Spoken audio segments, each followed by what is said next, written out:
नंद श्री अद्वैता गदाधर श्रीवासदि गौरभक्त वृंद हरे कृष्णा कृष्ण कृष्ण हरे हरे हरे राम राम राम हरे हरे। जय बोलो ग्रंथराज श्रीमद् भगवद्गीता की जय। సో ఈరోజు ఈ మాసము పురుషోత్తమ మాసము, భగవంతుడి కృప వల్ల పురుషోత్తమ యోగము అంటే 15వ అధ్యాయము మనం చర్చించబోతున్నాము. దాంట్లో ముఖ్యంగా 12, 13, 14, 15 ఈ 4 శ్లోకాల సారాంశము. సో ఈ సమస్త సృష్టికి భగవంతుడు ఎలా మూలాధారము అనే విషయాన్ని తెలుసుకోబోతున్నాము. ఎలాగంటే మన బ్రహ్మాండాన్ని తీసుకుంటే బ్రహ్మాండము నడవడానికి కొరకు ముఖ్యంగా మనకు ముఖ్యమైన విషయాలు ఏంటి? మనం జీవితం కొనసాగించడానికి సూర్యుడు, చంద్రుడు, అగ్ని, పంచభూతాలు, ముఖ్యంగా వాయువు, నీరు. దీంట్లో ముఖ్యంగా ఇక్కడ మనకి ఏం బోధిస్తున్నారంటే సూర్యుడు, చంద్రుడు, అగ్ని గురించి ఈ బ్రహ్మాండంలో వాళ్ళ యొక్క ముఖ్య పాత్ర. మరి ఈ ముగ్గురు ఎవరి అనుగ్రహం వల్ల మనందరికీ జీవించడానికి ఉపయోగపడుతున్నారు. అంతేకాకుండా ఈ బ్రహ్మాండంలో ఎన్నో గ్రహాలని మరి ఆ గ్రహాలన్నీ కూడా ఆకాశంలో ఎలా తేలుతున్నాయి అనే విషయాన్ని మనం తెలుసుకుంటాము. తర్వాత నెక్స్ట్ ఎక్కడికి తీసుకొచ్చారంటే 14వ శ్లోకంలో మనము జీవించాలి అంటే ప్రతి జీవి, మనమంటే మానవులంగా ప్రతి జీవి ఆహారాన్ని భుజించాలి. ఆహారము శక్తిగా మారాలి. మరి భుజించిన ఆహారము అరగాలి, శక్తిగా మారాలంటే భగవంతుడి పాత్ర ఏంటి అనేది చర్చిస్తాము. లాస్ట్ 15వ శ్లోకంలో మనము ఈ జీవితంలో మనం ఏదైనా పని చేయాలంటే జ్ఞానం ఉండాలా. తర్వాత మనం ఈరోజు ఏదైతే చేస్తున్నామో అది రేపటికి గుర్తుండాలా.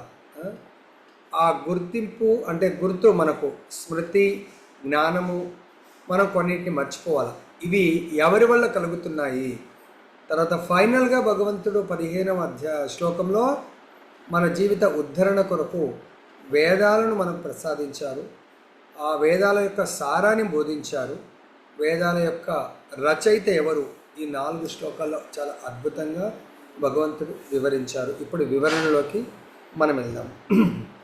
భగవంతుడు కృష్ణ భగవానుడు ఏం చెప్తున్నారంటే అర్జునుడి ద్వారా సమస్త ఈ భౌతిక జగత్తంతా కూడా, సపోజ్ మన బ్రహ్మాండాన్ని తీసుకుంటే బ్రహ్మాండం వెలువడినప్పుడు అంతా చీకటితో కూడుకొనుంది. బ్రహ్మదేవుడు మొట్టమొదటిగా అవతరిస్తారు అంటే గర్భోదక్షాయి విష్ణు నాభి నుండి. అప్పుడు సూర్యచంద్రుడు వీళ్ళు ఎవరు లేరు. సో బ్రహ్మదేవుడు ఆ కమలము తోడులో అటు ఇటు తిరుగుతూ ఉన్నప్పుడు చాలా చీకటిలో ఉన్నారు. కానీ ఈ జగత్తంతా కూడా ఆ చీకటి నుండి వెలుతురు తీసుకొని రావడానికి కొరకు భగవంతుడు సూర్యుడిని క్రియేట్ చేయడం జరిగింది, సృష్టించడం జరిగింది. ఆ సూర్యుడు అంటే ఈ ప్రజెంట్ మనం ఉన్నటువంటి బ్రహ్మాండంలో సూర్యుడెవరు? వివస్వానుడు. ఆయన యొక్క ముఖ్యమైన ధర్మం ఏంది?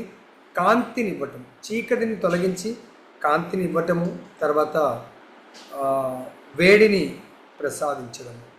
సూర్యుడు వల్ల ఈ యొక్క జగత్తుకు అటువంటి లాభం జరుగుతుంది.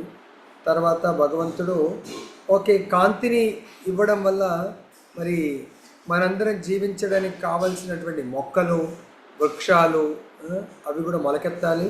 ప్లస్ మనకు జీవరసాన్ని లైక్ పళ్ళని, పుష్పాలను, పళ్ళల్లో మనం తినడానికి కావలసిన రసాన్ని ఔషధాలు అంటారు. మరి ఆ ఔషధము అనే గుణం ఎవరు ఇవ్వగలుగుతారు? చంద్రుడిని సృష్టించడము, చంద్రుడి ద్వారా వెలువడే కాంతి. మరి వీళ్ళిద్దరున్నారు.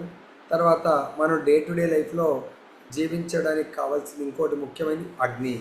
అగ్ని అంటే తేజము లేకుండా అగ్ని యొక్క విలువ లేదు. కాబట్టి అగ్నిలో తేజము, ఈ ముగ్గురిలో సూర్యుడిలో కాంతి, చంద్రుడిలో ఔషధ గుణము, అగ్నిలో తేజస్సు. సో ఈ ముగ్గురిలో ఈ గుణాలు ఎవరి ద్వారా కలుగుతున్నాయి? భగవంతుడు డిక్లేర్ చేస్తున్నాడు, నా ద్వారానే కలుగుతున్నాయి. కానీ ఈ విషయాన్ని బుద్ధిహీనుడు అర్థం చేసుకోలేడు. కేవలం బుద్ధిమంతులు మాత్రమే అర్థం చేసుకోగలుగుతారు అని భగవంతుడు చెప్తున్నాడు. వీళ్ళు ముగ్గురు లేకుండా, ఇప్పుడు పూర్వకాలం అంటే ఎలక్ట్రిసిటీ లేదు, సో దీపం ఉండేది, అది అగ్నితో సమానం. కాబట్టి ఇప్పుడు అరణ్యాల్లో దీపం కూడా ఉండదు, ఏదో కట్టెలు ముట్టిస్తారు, దాంతో వెలుతురిని చూసుకుంటూ ఉంటారు. సో వీటిల్లో సపోజ్ ఈ విద్యుత్ కూడా ఎలా వస్తుంది? మనకు solar energy. So science develop అయింది, మన ఇంటి పైన సోలార్ ప్లేట్స్ పెడుతున్నాము. మరి ఆ సూర్యుడి యొక్క తేజస్సు వల్లనే మనకు సోలార్ విద్యుత్తుగా మారుతూ ఉంది. అదేవిధంగా వాటర్ ద్వారా కూడా విద్యుత్తుగా మారుతుంది. మరి ఇవన్నీ కూడా నా ద్వారానే లభ్యమవుతున్నాయి. వీళ్లకు శక్తి అనేది నా ద్వారా కలుగుతుంది. మరి వాళ్ళెవరు? వీళ్ళందరూ కూడా నా యొక్క అంశలు. సో మనము దేవతలు కూడా భగవంతుడి అంశలు అని చెప్తున్నారు. ఎవరైతే వీళ్ళందరూ నా అంశలు, మమైవాంశో జీవలోకే జీవభూత సనాతన, వీళ్ళందరూ నా అంశలు అని అర్థం చేసుకొని ప్రతి ఒక్కరి లోపల శక్తి ఏదైతే ఉందో అది నా ద్వారా కలుగుతుంది అని తెలుసుకున్నప్పుడు ప్రతి ఒక్కరు నా ధామానికి రాగలుగుతారు. తిరిగి ఈ మర్త్యలోకానికి వచ్చే అవకాశం ఉండదు అని చెప్తున్నారు. సో సూర్యుడు అంటే ఆదిత్యుల్లో సూర్యుని నేను అనే విషయము భగవద్గీత 10వ అధ్యాయము 21వ శ్లోకంలో చెప్పడం జరిగింది. ఇది నక్షత్ర అంటే సూర్యుని నేను ఆదిత్యుల్లో, తర్వాత నక్షత్రాలలో అహం శశి, నేను చంద్రుణ్ణి అని భగవంతుడు తనే డిక్లేర్ చేయడం జరిగింది. మరి ఈ సూర్యుడు చంద్రుడు అగ్ని లేకుండా భౌతిక ప్రపంచంలో ఎవరు జీవించలేరు. ఇంత టెక్నాలజీ పెరిగినా కూడా పెద్ద పెద్ద ఇండస్ట్రీస్లలో అగ్ని యొక్క ప్రతిరూపమే విద్యుత్తు. ఆ విద్యుత్తు లేకుండా ఏ ఇండస్ట్రీ అన్న నడుస్తుందా? మన డే టు లైఫ్లో మొబైల్ కానీ, కారు, ఎనీ ఫ్యాక్టరీ విద్యుత్తు లేకుండా జరగదు. అంటే మీరు అనొచ్చు డైరెక్ట్ విద్యుత్ లేకున్నా దాని బ్యాటరీ పవర్ ప్లాంట్ అన్నా అది కూడా విద్యుత్, వాటి ద్వారానే ఈ యొక్క ప్రపంచం నడుస్తూ ఉంటుంది. అంటే దాని మీనింగ్ ఏంటి? భగవంతుడు ప్రత్యక్షంగా అక్కడ కనబడు, కానీ పరోక్షంగా బిహైండ్ భగవంతుడు ఉంటేనే ఇవన్నీ కూడా నడవడం జరుగుతుంది. ఈవెన్ ఇప్పుడు మనమేమో వీళ్ళ లోపల అంటే సూర్యుడి బిహైండ్ ఎవరున్నారు? సూర్యుడు ఏదైతే అవుట్పుట్ ఉందో ఆ సూర్యుడికి ఇన్పుట్ ఉంటేనే అవుట్పుట్ ఉంటుంది. లైక్ మనము రైనీ సీజన్లో ఇప్పుడు వర్షాకాలం డ్యామ్స్ అన్నీ ఎండిపోయినట్టు అయిపోతాయి కదా, సో నదులన్నీ ఎండిపోయినట్టు అయిపోతాయి. అది వర్షాకాలంలో పైనుంచి భగవంతుడి ద్వారా వర్షం పడి కొండల్లోంచి వర్షం నీళ్ళు వచ్చి ఆ డ్యామ్లలో నిండినప్పుడు అవి నెక్స్ట్ కింద పరిసర ప్రాంతాలకు ఆ గేట్లు ఎత్తేసినప్పుడు వాటికి వాటర్ దొరికి అవి వాళ్ళందరూ కూడా జీవనాధారం నడుస్తుంది. అదేవిధంగా ఇన్పుట్ వచ్చినప్పుడు అవుట్పుట్ రావడం జరుగుతుంది. ఇన్పుటే ఏం లేదనుకుందాం, సపోజ్ మన మొబైల్లో మనకు కావాల్సిన వాళ్ళ నంబర్, మనము ఇవాళ రేపు టెక్నాలజీ పెరిగిపోయింది, పలానా వాళ్ళ నంబరు అంటాం, కానీ అది డిస్ప్లే చేయదు. ఎందుకు? నో రిజల్ట్ అని వస్తుంది. మనం ఇలా కొడతాం పలానా వాళ్ళ పేరు, అందులో ఫీడింగ్ లేదు, ఇన్పుట్ లేకపోతే అవుట్పుట్ రాదు. అలానే సూర్యుడికి వచ్చే ఆ సూర్యుడి లోపల ఉన్నటువంటి తేజస్సు ఎక్కడి నుంచి వస్తుందండి? భగవంతుడి ద్వారా ఇన్పుట్ తీసుకొని అవుట్పుట్ మనందరికి ఇస్తున్నాడు. అదేవిధంగా చంద్రుడి లోపల ఔషధ గుణము భగవంతుడి నుంచి తీసుకొని అవుట్పుట్ వృక్షాలకు, చెట్లకు, లత తీగలకు ఇవ్వడము, అవన్నీ ఫలీకృతమై మనం జీవించడానికి చంద్రుడు ఉపయోగపడుతున్నాడు. తర్వాత అగ్నిలోని తేజస్సు, ఆ కాంతి, ఆ ఉష్ణము ఎక్కడి నుంచి వస్తుంది? భగవంతుడి నుంచి వస్తుంది. కాబట్టి ఇక్కడ భగవంతుడి యొక్క అనుగ్రహము లేకపోతే ఎవ్వరు కూడా జీవించలేరు. అంటే భగవంతుడు ప్రత్యక్షంగా మనతో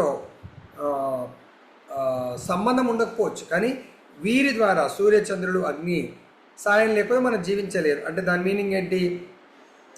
బద్ధ జీవనంలో కృష్ణ భక్తి భావన కలిగించడాని కొరకు ఈ విధంగా భగవంతుడు మనందరికీ బోధన చేస్తూ ఉన్నారు.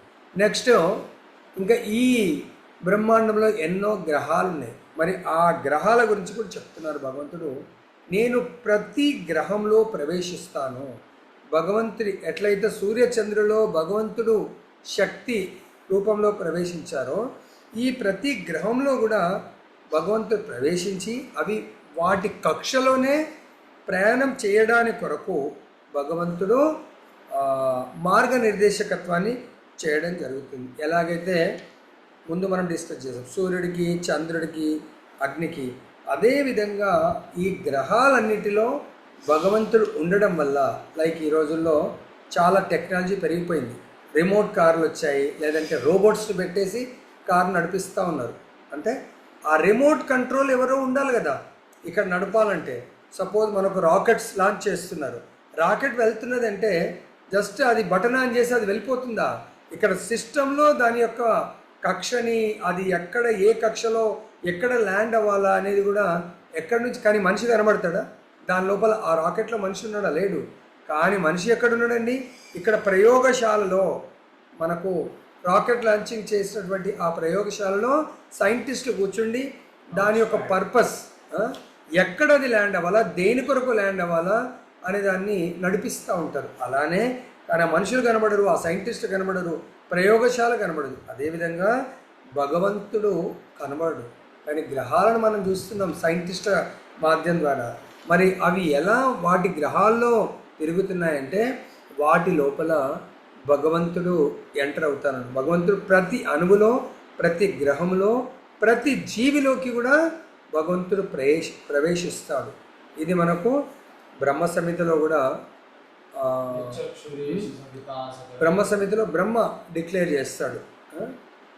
సో యక్షురేష సవిత సకల గ్రహాణం అంటే ప్రతి గ్రహంలో భగవంతుడు ఎంటర్ అవుతాడనేది బ్రహ్మ డిక్లేర్ చేస్తాడు. ఇక్కడ భగవంతుడు కూడా డిక్లేర్ చేయడం జరిగింది. ఏమంటాడు? ఏ రూపంలో? భగవంతుడి యొక్క ఎన్నో విస్తరణలు ఉంటాయి. ప్రధాన విస్తరణ అనేది పరమాత్ముడి రూపంలో అన్ని గ్రహాల్లో విశ్వంలో చివరకు జీవుడు అంటే చిన్న చీమలాగా, క్రిమి కీటకంలాగా జీవి ఉంటుంది. దాని లోపల కూడా భగవంతుడు ప్రవేశిస్తాడు. ప్రతి చివరకు పరమాణువు లోపల కూడా ప్రవేశించి, అంటే ప్రతి జీవము నిర్జీవంలో కూడా భగవంతుడు ఉంటాడు. లైక్ ఎగ్జాంపుల్ తీసుకుంటే మన జీవుల్లో భగవంతుడు ఉన్నాడు. సపోజ్ ఈ శరీరంలోంచి ఎప్పుడైతే జీవ కణం లాంటి ఆత్మ వెళ్ళిపోయింది అనుకోండి, ఇమ్మీడియట్గా దేహం ఏమవుతుంది? మునిగిపోతుంది. మునిగిపోయి కొద్దిసేపటికి అది కూలిపోయిన తర్వాత పైకి తేలడం జరుగుతుంది. అదేవిధంగా ప్రతి గ్రహమండలంలో ఆ గ్రహాలు తేలుతున్నాయి అంటే అది కేవలము భగవంతుడి యొక్క శక్తి ద్వారానే, భగవంతుడి యొక్క కృప అనుగ్రహం వల్లనే అవి అలా తేలుతూ వాటి యొక్క కక్షలోనే ప్రయాణం చేస్తూ ఉంటాయి. ఎలాగైతే మనం అప్పుడప్పుడు చిన్నపిల్లలు ఆడుకుంటూ ఉంటారు ఈ నది పరివాహక ప్రాంతంలో, లేకపోతే సముద్రంలో మట్టి ఆ ఇసుకని ఇలా గుప్పిట్లో పట్టుకుంటారు. అలానే భగవంతుడు ఈ గ్రహాలన్నింటినీ కూడా తన పిడికిల్లో అలా పట్టుకుంటాడు. భగవంతుడి యొక్క అంటే దాని మీనింగ్ ఏంటంటే భగవంతుడి యొక్క పిడికిలి కంట్రోల్లోనే ఇవన్నీ వాటి యొక్క ప్రయాణం కొనసాగిస్తూ ఉంటాయి ప్రతి ఒక్కరు. కానీ కనబడుతుందా? కనబడదు. భగవంతుడి యొక్క కంట్రోల్ అంటే నియంత్రణ ప్రత్యక్షంగా కనబడకపోవడం వల్ల మనం భగవంతుడి యొక్క నియంత్రణను గుర్తించలేకపోతున్నాం. అరే భగవంతుడు ఎక్కడ ఉన్నాడు, అవి స్వతంత్రంగా అలానే కొనసాగుతున్నాయేమో అనుకుంటాం. సపోజ్ ఎగ్జాంపుల్ మన ఇంట్లోనే కరెంటు పోయింది అనుకుందాం. కరెంటు పోయి ఆటోమేటిక్గా మళ్ళీ లైట్లు వెలుగుతున్నాయి అంటే అన్ని లైట్లు వెలగకపోవచ్చు, కొన్ని వెలుగుతూ ఉంటాయి. అరే ఎలా వెలుగుతుంది? పక్క వాళ్ళ ఇంట్లో కరెంటు పోయింది, మన ఇంట్లో అలానే ఉంది అంటే ఒక ఫేస్ ఉండొచ్చు, లేకపోతే అంత కరెంటు పోయినా ఈ రోజుల్లో కంటిన్యూ అవుతూ ఉంటుంది. దేనివల్ల అవుతుందండి? ఇన్వర్టర్ ద్వారా. ఇన్వర్టర్ ఇక్కడ ప్రతి లైట్ దగ్గర ఈ రూమ్లో కనబడుతుందా? అది ఎక్కడో ఉంటుంది, కానీ దాని నుంచి సప్లై కంటిన్యూ అవుతుంది. అలానే భగవంతుడి శక్తి ఎక్కడుందో మనం గుర్తించలేము. అది ఎవరు గుర్తించగలుగుతారు? భగవంతుడి కరుణ కృప ఉన్నవాడు మాత్రమే. ప్రతి జీవి లోపల భగవంతుడు కంట్రోల్ చేస్తున్నాడు అంటే ఆ జీవి లోపల అంటే శరీరం లోపల, భౌతిక శరీరంలో ఆత్మని గుర్తించగలుగుతాడు, పరమాత్మని గుర్తించగలుగుతాడు. ఎవరు? భగవంతుడి యొక్క శుద్ధ భక్తుడు మాత్రమే గుర్తించగలుగుతాడు.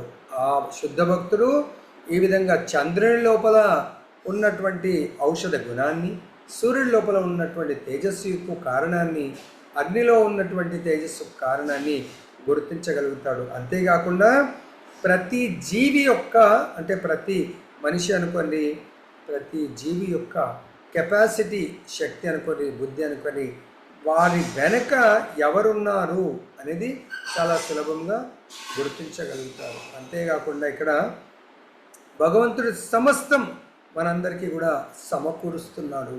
మన జీవించడానికి కావాల్సిన, మనం అడగకుండానే మనకు ఆహారాన్ని కానీ, మనకు గాలిని కానీ, నీటిని కానీ, వీటి మన జీవనాధారానికి కావాల్సిన అన్నిటి కూడా భగవంతుడు సమకూరుస్తున్నాడు. అందుగురించే దీంట్లో 13వ శ్లోకంలో లాస్ట్ పదం ఏమన్నారు?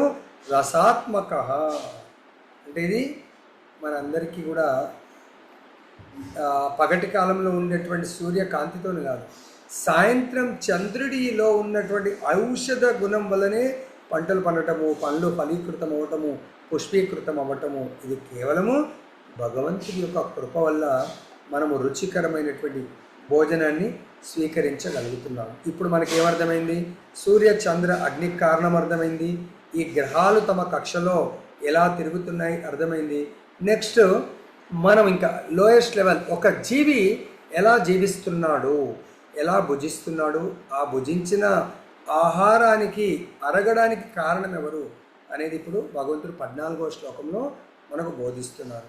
నేనే సకల జీవుల దేహాలలో, ప్రతి జీవి, కొన్ని నాన్ వెజ్ యానిమల్స్ ఉండొచ్చు, వెజిటేరియన్ యానిమల్స్ ఉండొచ్చు, మిక్స్డ్ ఉండొచ్చు, కానీ ప్రతి జీవి కూడా వాటికి తగ్గ ఆహారాన్ని భుజిస్తాయి.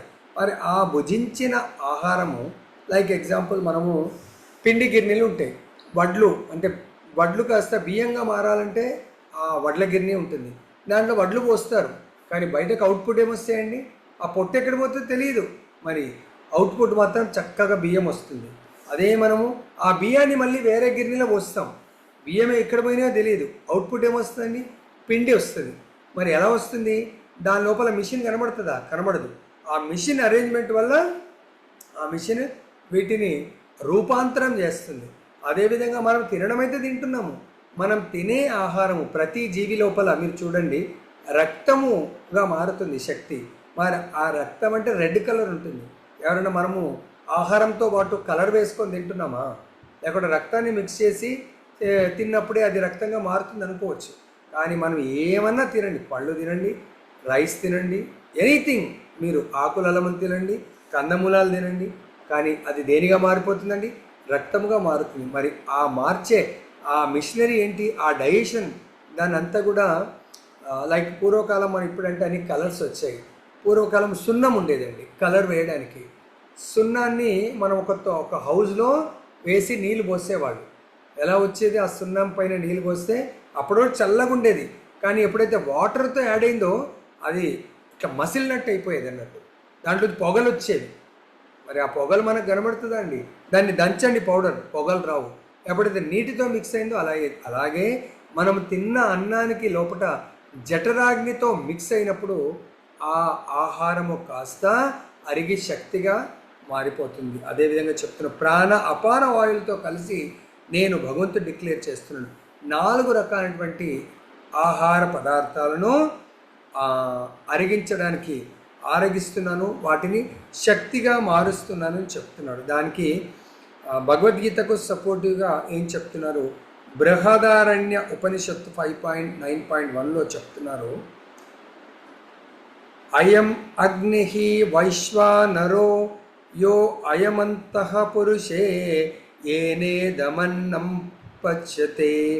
అంటే మనం తినే ఆహార పదార్థాలను అరగించడంలో భగవంతుడే సహాయం చేస్తున్నాడు.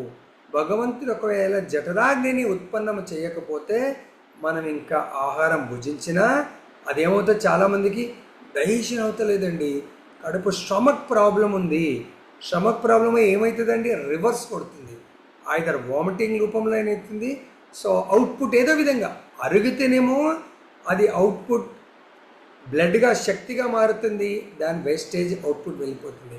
కానీ అక్కడ జఠరాగ్ని రిలీజ్ కాక భగవంతుడి కరుణా కృప ఎవరిపైన లేదో జఠరాగ్ని రిలీజ్ కాకపోతే మనం తిన్న అన్నము వృధాగా మారిపోతుంది, అలానే వామిట్ చేసేస్తాము. కానీ ఎప్పుడైతే భగవంతుడి కృప ఎవరిపైన ఉంటుందో వాళ్ళు తిన్న అన్నాన్ని భగవంతుడు అరిగించి శక్తిగా మారుస్తాడు. మరి ఎన్ని రకాలైనటువంటి భోజనాలు ఉన్నాయంట? త్రాగేవి అంటే లిక్విడ్, నమిలేవి ఏదన్నా భోజనం కలిపి తింటే అది నములుతూ ఉంటాము. తర్వాత కొన్ని ఇప్పుడు మామిడి పళ్ళ జ్యూస్ సీజన్, నాకేవి మామిడి పళ్ళన్నీ కూడా ఆ జ్యూస్ పీలుస్తూ ఉంటాము. పీల్చేవి, నాకేవి, ఈ 4 రకాలైనటువంటి పదార్థాలను భగవంతుడు జఠరాగ్ని ద్వారా అరిగించి ఆహారాన్ని శక్తిగా మారుస్తాడు. అప్పుడే జీవులు జీవించగలుగుతారు. మనం జీవిస్తున్నామంటే భగవంతుడు కనబడడు, కానీ జఠరాగ్ని రూపంలో మనకు సాయం చేయడం వల్ల మనము హాయిగా జీవిస్తున్నాము. కానీ ఏ రోజన్నా భగవంతుడు ఈ సాయం చేస్తున్నందుకు ఒక్కసారైనా భగవంతుడికి కృతజ్ఞత మనం చెప్పగలుగుతున్నామా? ఎందుకు మనకు తెలియదు, ఆటోమేటిక్గా జరిగిపోతుంది ఇది మనం అనుకుంటున్నాము. కానీ ఆటోమేటిక్ ఎలా జరుగుతుందండి? ఏది కూడా ఈ ప్రపంచంలో ఆటోమేటిక్గా జరగదు. లైక్ ఎగ్జాంపుల్, మనకు లంగ్స్ పని చేయనప్పుడు తెలుస్తుంది మనకు భగవంతుడు ఏ విధంగా సాయం చేస్తున్నాడు. లంగ్స్ పని చేయకపోతే ఆక్సిజన్ ఆటోమేటిక్గా పీల్చలేము. మనం ఎప్పుడైతే లంగ్స్ బాగా పనిచేస్తున్నది, ఈ పైప్ బాగా పనిచేస్తుంది, ఆక్సిజన్ పీల్చే పైపు, వదిలే పైపు, అప్పుడు మనము మన ఇంట్లో ఆక్సిజన్ ఉందా లేదా తెలియదు, కానీ లోపలికి వెళ్తుంది, వస్తుంది. కానీ లంగ్స్ ఒకవేళ పని చేయకపోతే ఆక్సిజన్ సిలిండర్ పెట్టుకుంటే అప్పుడు మనకు తెలుసు, అరే భగవంతుడు నాకు న్యాచురల్ సహజమైన సహాయము అవ్వట్లేదు. అర్థమైందా? అప్పుడు మనకు కళ్ళు చుక్కలు కనబడతారే, నేనేంటి గాలి ఒక్క నిమిషం అది తీసామంటే మనం అవుట్ అయిపోతాం. సో తర్వాత భగవంతునికి నెక్స్ట్ ఫైనల్ స్టేజ్కి ఏం చెప్తున్నాడు? ఇదంతా ఓకే, మనం ఏదో తింటున్నామా, పడుకుంటున్నామా, కానీ మనకు స్మృతి, జ్ఞానం, మరుపు ఇవి లేకపోతే జీవితం లేదు. సో ఏదో తినడం ఏంది, బెడ్ రిడన్ అయిన వాళ్ళు, అన్కాన్షియస్ ఉన్న వాళ్ళు కూడా ఏదో భోజనం చేసి పడుకుంటారు. అదేం లైఫ్ ఉంటుందండి? పశువులు కూడా తింటున్నాయా, ఏదో పని చేస్తాయి. మన వీధిలో ఉన్న కుక్కలు ఉన్నాయి, సో పెడితే తింటున్నాయి, వీధిలో తిరుగుతూ ఉన్నాయి. మనం కూడా అలా భోజనం చేస్తున్నామా, అరిగిస్తున్నామా, అక్కడిక్కడ తింటున్నామా, తిరుగుతున్నామంటే లాభం లేదు.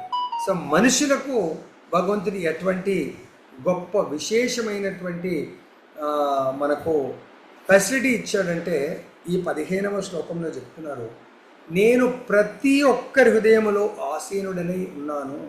భగవంతుడే డిక్లేర్ చేస్తున్నాడు. కానీ అదర్ దాన్ హ్యూమన్ బీయింగ్స్ 80 లక్షల జీవకోటి జీవిస్తున్నారు. వాళ్ళందరికీ భగవంతుడి తత్వము తెలియదు, పరమాత్మ గురించి తెలియదు, ఆత్మ మనమనే ఆత్మ గురించి కూడా తెలియదు. ఎందుకు? ఈ యొక్క భగవద్గీత భాగవతం అనేది మనుష్యుల కొరకే, పశుపక్షాదుల కొరకు కాదు. కాబట్టి మనం భగవద్గీత ద్వారా తెలుసుకోవాల్సింది ఏంటంటే, మన హృదయంలో మనము ఉన్నాము, పరమాత్మ రూపంలో భగవంతుడు ఆసీనుడై ఉన్నాడు. ఎందుకున్నాడు పరమాత్మ? మన లోపల మనమే ఉండొచ్చు కదా. లైక్ ఎగ్జాంపుల్, మన ఇల్లు ఉంది, మన ఇంట్లో మనమే ఉంటాం కదండి, వేరే వాళ్ళు వచ్చి ఎందుకుంటారు? ఎప్పుడైనా ఒకరోజు 2 రోజుల కొరకు గెస్ట్ లాగో రావచ్చాము, అంతేగాని రోజు వాళ్ళు వచ్చి మన ఇంట్లో ఉంటారా? అట్లా ఉంటే అందరు ఉంటే అది హోటల్ అయిపోతుంది. కాబట్టి మన ఇంట్లో మనం ఉండాలా, మన స్వేచ్ఛగా జీవిస్తూ ఉంటాం. కాబట్టి మన శరీరంలో మనం ఉండాలా. మరి వేరే ఎవరో ఎందుకుంటున్నారు? భగవంతుడు ఎందుకుంటున్నాడు? మనకు జ్ఞాపక శక్తి, తర్వాత మరుపు, స్మృతి, జ్ఞానాన్ని, ఈ మూడింటిని, స్మృతి, మరుపు, జ్ఞానాన్ని కలిగించడానికి ఉన్నారు. ఎటువంటి జ్ఞానము? మనము లాస్ట్ లైఫ్లో ఏదో చేసి ఉన్నాం, అంతకు ముందు లైఫ్లో ఏదో కర్మలు చేస్తాం, అంతకుముందు లైఫ్లో కర్మలు చేస్తాం, వాటన్నిటి ఫలం ఈ లైఫ్లో మనకు ఏదో అనుభవించాల్సి ఉంది. మంచి ఈడి వరకు చేసాం, అక్కడ స్టార్ట్ చేయాలి. చెడు ఇది చేసాం, చెడుని మనం అనుభవించాలి. వీటన్నిటిని కూడా మనకు భగవంతుడు ఫెసిలిటీ కల్పిస్తాడు. సపోజ్ స్మృతి, అదంతా పోని స్మృతి ఉంది, మనము ఇయరంతా చాలా కష్టపడి, మన పిల్లలు, మనమైతే ఏమి ఎగ్జామ్స్ రాస్తలేమనుకోండి, పిల్లలు చాలా కష్టపడి చదువుతున్నారు. ఇప్పుడు ఏదో ఎంట్రన్స్ ప్రిపేర్ కావాలి, మరి ఆ ఎంట్రన్స్ ఆ సంవత్సరం అంతా చదివింది ఆయనకు స్మృతి అంటే గుర్తుకొస్తేనే ఆయన మన ఎగ్జామ్ రాయగలుగుతాడు. ఆ రాసేదని ఏమంటారు? జ్ఞానం. ఏం చదువుకున్నాడు ఆయన? ఏదో సబ్జెక్ట్ చదువుకున్నాడు, ఆ పలానా సబ్జెక్టుకు సంబంధించినటువంటి జ్ఞానం, దాన్ని ఎగ్జామ్ రాస్తాడు. సో ఏది మర్చిపోవాలా? ఏదైతే అవసరం లేదో వాటిని మర్చిపోయేట్టు చేయాలి. సో మనకు ఇది భౌతికం. ఆధ్యాత్మికంగా కూడా భగవంతుడు మనతో పాటు ఎందుకుంటున్నాడంటే, అంత్యకాలేచ మామేవ స్మరణ్ ముక్త్వా కలేవరం యహ ప్రయాతి సమద్భావం యాతి నాతి అస్త్ర సంశయ. అంత్యకాలంలో ఎవరైతే నన్నే స్మరిస్తారో వాళ్ళు నా లోకానికి వస్తారు, నా భావాన్ని పొందుతారు.